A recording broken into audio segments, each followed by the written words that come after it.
Hey everyone, this is Leanna and Vishaka here to talk to you about ego boosters and busters and how they may apply in real life situations. There are many different kinds of ego boosters and busters that we will describe for you today. First, we are going to explain how self-concept develops. Most researchers agree that we are not born with a self-concept. In the first year of life, a child begins to recognize self. At an early age, self-concept is almost physical. The self-concept is extremely subjective, being almost totally a product of interaction with others. There are two ways of shaping self-concept, including reflected appraisal and social comparison. Reflected appraisal is the theory that a person's self-concept matches the way the person believes others regard him or her. During early years of life, children will learn to judge themselves according to parents, ego boosters and busters. Evaluation or criticism from important people can have long range effects. Overly criticized parents are one of the most common causes of a negative self image. Social comparison is the evaluation of ourselves in terms of how we compare with others. If you judge yourself against unreasonable standards, you will feel inferior. Therefore, social comparison can boost or bust our egotism.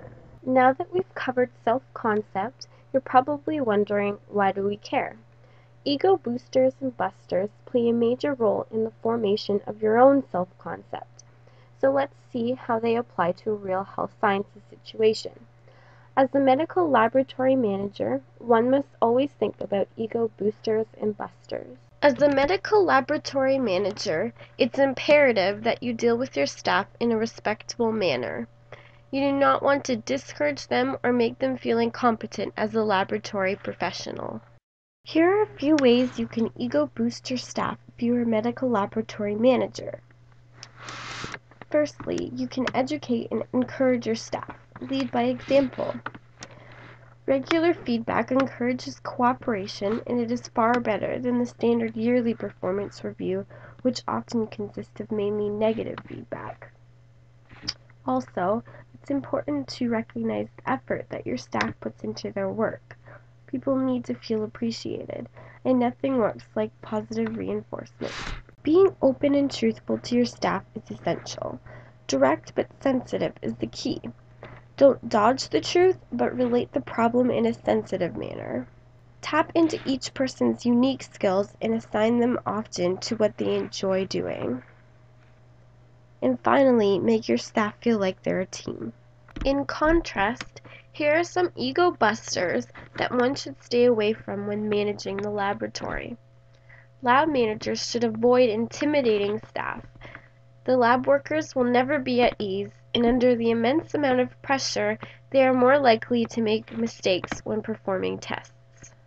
In addition, ordering around lab technologists will not make them feel that they are competent enough to know what to do. The manager does have to make sure everyone is doing what they should be, but should have some trust that the technologists know what to do.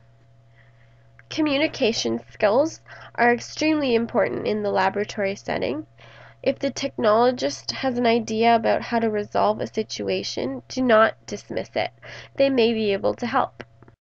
Finally, people love being in an environment in which they feel like equals.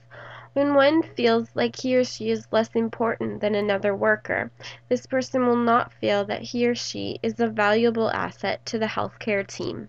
To sum up the presentation, I'll remind you of some of the key points. Remember, the process of shaping self-concept occurs in two ways: reflected appraisal and social comparison.